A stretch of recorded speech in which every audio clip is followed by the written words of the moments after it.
साथियों, वृश्चिक लग्न की जन्म पत्रिका में चंद्रमा जो कि एक प्रबल योग कारक ग्रह है, कुछ स्थानों पर क्या परिणाम देता है। यदि इस द्वितीय भाव में विराजमान हो जाएं चंद्रदेव, तो ऐसे व्यक्ति की वाणी ऐसी होती है जैसे कि उसमें साक्षात मिठास घुली। यदि सप्तम भाव में उच्च के होकर के विराजमान हो जाएं, तो इसको जीवन साथी ऐसा मिलता है जैसी इसने कल्पना की नहीं, बल्कि उससे भी बढ़कर के।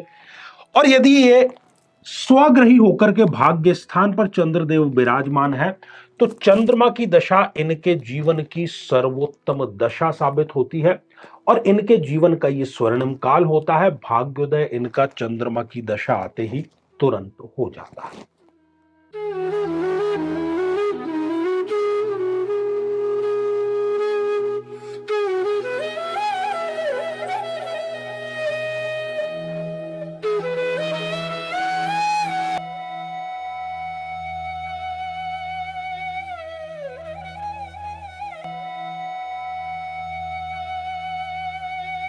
तो मेरे बहुत ही प्रिय और बेहद सम्मानित साथियों, हृदय की असीम गहराइयों से अभिनंदन, बहुत बहुत हार्दिक स्वागत।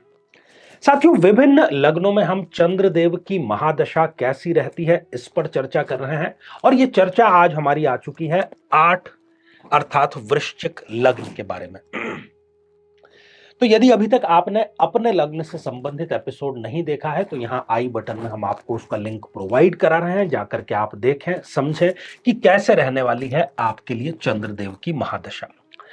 साथियों, वृश्चिक लग्न का जहां तक प्रश्न है, तो चंद्रदेव उनके लिए एक प्रबल योग कारक ग्रह है। योग कारक ग्रह क्या होता है, वो मेरे नियमित दर्शक अच्छे से जानते हैं। योग कारक अर्थात आपको शुभत्व प्रदान करने वाला, आपको भाग्य प्रदान करने वाला। इस जन्म पत्रिका में चंद्रदेव की 1, 2 या 3 स्थितियां छोड़ दी जाए, तो लगभग दूसरी जितनी भी उनकी स्थितियां हैं, वो सारी की सारी इनके लिए पॉजिटिव रिजल्ट लेकर के आती है, शुभत्व लेकर के आती है। आइए साथियों, शुरुआत करते हैं लग्न से ही। साथियों, यदि चंद्रदेव यहां पर लग्न में विराजमान हो जाए, तो केवल एक थोड़ा सा माइनस पॉइंट यहां पर यह है कि यहां पर योग कारक तो है, भाग्येश तो है चंद्रदेव, लेकिन वो यहां पर नीच राशि के हो गए। तो जितना रिजल्ट उनको देना चाहिए था, उतना रिजल्ट वो नहीं देंगे। व्यक्तित्व अच्छा बना देंगे, आकर्षक बना देंगे, विवेक भी बहुत अच्छा देंगे, लेकिन कई बार ये जल्दबाजी में निर्णय लेकर के, एक गलत निर्णय लेकर के, और खास तौर पर जितनी भी बातें मैं कह रहा हूं वो चंद्रदेव की दशा और महादशा पर आधारित है, उसी समय घटित होगी। अनिद्रा की जो समस्या है, वो इस व्यक्ति को बहुत कम उम्र से ही परेशान करना प्रारंभ कर देती है। बाकी ओवरऑल जितने दूसरे पक्ष हैं व्यक्तित्व के, उसको ये स्ट्रॉन्ग करने का ही कार्य करेगी। साथियों, यदि चंद्रदेव इस द्वितीय भाव में विराजमान हो जाएं, तो धन की कमी कभी भी इनको नहीं होती है। कहीं ना कहीं से धन इनके पास में आता रहता है। वाणी की यदि मैं बात करूं, तो वाणी में एक चुंबकीय आकर्षण होता है, लोग इनको सुनना चाहते हैं, जैसे कि इनकी वाणी में एक मिठास घुली हुई, एक आकर्षण। कुटुंब जो इनका है, ये अपने कुटुंब में सबसे ज्यादा तरक्की करने वाले व्यक्ति बनते हैं, और साथ ही जब ये किसी संकट में होते हैं, तब कुटुंब भी इनका साथ पूरा ही अवश्य देता है। साथियों, यदि चंद्रदेव इस तृतीय भाव में विराजमान हो जाएं, जो कि पराक्रम का भाव है, ये भी इनके लिए अच्छा रिजल्ट ही लेकर के आएगा। जब भी ये कोई बड़ा रिस्क लेकर के कार्य करेंगे, कोई जोखिम उठा करके कार्य करेंगे, तो वो इनके फेवर में अवश्य ही आ जाएगा। थोड़ी सी चंद्रमा का गोचर का यदि ये ध्यान रखते हैं, तो इनके भाइयों से अच्छे संबंध होंगे, और ये अपने भाइयों के लिए और भाई इनके लिए जान छिड़कने का जो कार्य है वो करेंगे। चंद्रमा की दशा अंतरदशा में इनकी कोई बहुत बड़ी महत्वाकांक्षा पूरी अवश्य होती है, कोई बहुत बड़ा सपना जो है वो पूरा अवश्य होता है। साथियों, चंद्रदेव इस चतुर्थ स्थान में यहां पर वो दिशा बल के साथ में है, और बहुत ही अच्छा परिणाम इनको प्रदान करेंगे अपनी दशा अंतरदशा में। माता इनके बहुत फेवर में रहने वाली होती है। जितने भी बच्चे होते हैं, इस बच्चे को मां सबसे ज्यादा प्रेम करती है। ये भी मां के लिए सब कुछ कर गुजरने को तैयार होते हैं। चंद्रमा की दशा अंतरदशा में ये अपना पसंदीदा वाहन जरूर खरीदते हैं, अपना स्वयं का घर जरूर बनाते हैं, और साथ ही ये विवाह संबंधों में प्रेम संबंधों में पड़ने की जो शुरुआत है वो इनकी चंद्र की दशा में ही जरूर हो जाती है। साथियों, यदि चंद्रदेव इस पंचम भाव में विराजमान हो जाए तो एक त्रिकोण का अधिपति दूसरे त्रिकोण में बहुत सुंदर राजयोग यहां पर निर्मित हुआ है। प्रेम इनके लिए शक्ति बन जाता है। कोई व्यक्ति इनके लिए जीवन में जैसे ही प्रेम का संचार करता है, ये अपने आप की ग्रूमिंग शुरू कर देते हैं, अपने आप में पॉजिटिव बदलाव शुरू कर देते हैं।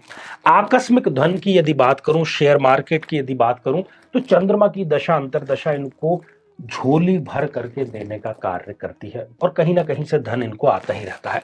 इनके जो प्रथम संतान होती है वो इनके लिए भाग्योदय कारक साबित होती है और इनका नाम वो दुनिया में रोशन करने का कार्य करती है। साथियों, चंद्रदेव यदि यहां पर विराजमान हो जाए, योग कारक तो है लेकिन ये यहां पर त्रिक भाव में बैठे हैं, तो जितना रिजल्ट देना चाहिए उतना अच्छा नहीं देंगे। किसी प्रकार का जो रोग इनको होगा तो उससे ये उबर तो जल्दी जाएंगे, लेकिन यदि वो पानी जनित रोग है, शीत जनित रोग है, तो उस रोग को ये लंबा खींच सकता है, ऋण चक्र में इनको ये फंसाने का कार्य कर सकता है। साथियों, यहां पर उच्च राशि के होकर के चंद्रदेव यदि विराजमान हो जाए तो न केवल सही समय पर बल्कि सही व्यक्ति के साथ में इनका विवाह संपन्न जरूर हो जाता है, पर कुंडली इनको भी मिलाना है। जब भी विवाह की बात होती है, सप्तम भाव सप्तमेश वो तो अपना कार्य करेंगे, लेकिन हमें भी अपनी तरफ से अपना कार्य करना होता है। भाग्य भाग्य जो इनका है वो विवाह के पश्चात उदित अवश्य होता है। ये जरूर ये कहते हैं कि हाँ, विवाह के बाद में मेरा जो भाग्योदय है वो जरूर हुआ। साथियों, चंद्रदेव यदि इस अष्टम भाव में हो तो ये अच्छा रिजल्ट यहां पर नहीं देने वाले। चंद्रमा की दशा अंतरदशा में ये जो व्यक्ति है ये किसी न किसी प्रकार के नशे का शिकार हो जाता है, जो कि वो नशा ये नियमित रूप से करना प्रारंभ कर देता है। इसके अतिरिक्त ससुराल पक्ष से इस व्यक्ति के जो संबंध है कभी ठीक नहीं रह पाते। सरकारी नौकरी में यदि है तो चंद्रमा की दशा अंतरदशा में इनके ऊपर कोई झूठे इल्जाम, कोई विभागीय जांच अवश्य प्रारंभ हो जाती है। साथियों, यदि चंद्रदेव यहां पर स्वग्रही होकर के विराजमान हों तो ये इनके जीवन की सर्वोत्तम दशा होगी। मैं समझता हूं कि इस पूरी कुंडली में चंद्रमा की ये प्लेसमेंट सर्वोत्तम है, स्वग्रही है। और भाग्य जैसे कि ये मिट्टी को भी यदि हाथ लगाएंगे तो वो चंद्रमा की दशा अंतरदशा में सोना अवश्य हो जाएगा। विदेश यात्राएं एक के बाद में दूसरी, दूसरी के बाद में तीसरी अवश्य करेंगे और अपना जो धर्म है उसको ठीक से पालन करना भी चंद्रमा इनको अवश्य ही सिखा देगा। साथियों, यदि चंद्रदेव इस कर्म भाव में विराजमान हो जाए तो ऐसा जो व्यक्ति है वो पिता के बिजनेस को आगे पहुंचाने का कार्य करता है, पिता के मार्गदर्शन में जीना पसंद करता है और स्वयं भी प्रसिद्धि का योग है। यहां पर यदि ये आईएएस, पीसीएस जैसी सिविल सर्विसेज की तैयारी करते हैं तो इनका सिलेक्शन जरूर हो जाता है। चंद्रमा इनको अनुशासित कर देता है, जीवन जीने का इनका जो ढंग है उसमें एक प्रकार का वो मैकेनिज्म क्रिएट कर देता है। साथियों, यदि चंद्रदेव इस एकादश आय के भाव में यदि विराजमान हो तब भी वो इनको अच्छा रिजल्ट देगा। वो इनको किसी ना किसी फील्ड का स्पेशलिस्ट जरूर बना देगा, विशेषज्ञ जरूर बना देगा और ये उससे अच्छा खासा पैसा भी अवश्य ही कमाते हैं। अपने संबंधों को कैसे भुनाना है उसमें यहां पर बैठा हुआ चंद्रमा कारगर साबित होता है। आय इनकी वो बढ़ा देगा और इनकी कोई बहुत गहरी इच्छा चंद्रदेव की दशा अंतरदशा में पूरी अवश्य। साथियों, यदि चंद्रदेव इस 12th हाउस व्यय भाव में विराजमान हो जाए तो यहां पर वो योग कारक होते हुए भी अच्छा रिजल्ट प्रदान करने की स्थिति में नहीं है। खर्चे इतने बढ़ा देगा कि जितना मर्जी पैसा कमा ले वो कम ही इनको पड़ेगा। कई बार ये यहां पर वृद्ध अवस्था में भी इनका संघर्ष जो है वो बढ़ाने का कार्य करता है। विदेश जाकर के जो ये डिजर्व करते हैं उतना इनको नहीं मिल पाता, विदेश जाकर के ये संघर्ष कराने का काम करता है। झूठे आरोप यहां पर इनके लग सकते हैं और ये किसी न किसी प्रकार के व्यसन का, नशे का शिकार भी अवश्य होते हैं। और यदि डिग्रियां इनके फेवर में नहीं है तो हो सकता है कि कोई छोटी बड़ी ये जेल यात्रा भी इनको करवा दे। साथियों, वैसे तो ये अधिकतम स्थितियों में लाभप्रद ही इनको रिजल्ट प्रदान कर रहे हैं, लेकिन फिर भी यदि चंद्रमा आपको अष्टम में या द्वादश में गलत परिणाम देता है तो तो ऐसे व्यक्ति को चाहिए कि वो शिव आराधना अधिक से करे, महादेव शिव पर अभिषेक का कार्य नियमित रूप से करे। जीवन में किसी समस्या का सामना कर रहे हैं, जैसे कि शादी में देरी होना, पति पत्नी में मनमुटाव या तलाक तक की नौबत आ जाना, संतान का प्राप्त न हो पाना, नौकरी या धन प्राप्ति में बाधा आना, जीवन के प्रत्येक क्षेत्र में किसी न किसी प्रकार की बाधा आना, तो आज ही अपनी जन्म पत्रिका का संपूर्ण विश्लेषण करवाएं और पाएं समस्या से सदैव के लिए मुक्ति। तो साथियों, श्रृंखला ये हमारी आगे भी जारी रहेगी। अब समय हो चला है आप लोगों के कमेंट्स को शामिल करने का। तो पहला ही कमेंट महेंद्र सिंह मैनसा जी ने लिखा है, नमस्कार। तो महेंद्र जी, आशीर्वाद हृदय की असीम गहराइयों से। अगला कमेंट कल्पेश भाटी जी का है, मंगल का उपाय बताएं प्लीज गुरुजी, ताकि अच्छा दाम्पत्य जीवन मिल सके। मंगल के कारण दिमाग घूमता है, सही जवाब नहीं दे सकता, एक बात पे क्यों स्थिर नहीं रह सकता, इनका उपाय बताएं।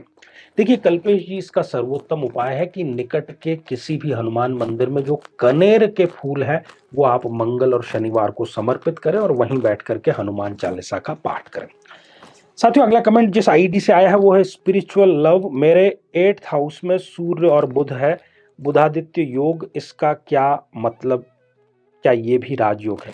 देखिए कोई भी राजयोग, मैं यहाँ पर बुधादित्य योग की बात नहीं कर रहा, वो कारगर तभी होता है, अपने पूर्ण फल तभी देता है जबकि वो लग्न में या चतुर्थ भाव में या दशम भाव में या नवम भाव में या फिर पंचम भाव में हो।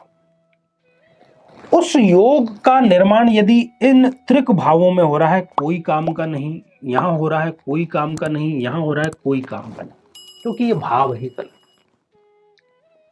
आप बहुत शक्तिशाली हैं, पावरफुल हैं, लेकिन आप ऐसे स्थान पर है जहां पर कि शत्रु का प्रभुत्व है, तो फिर कैसी स्थिति होगी?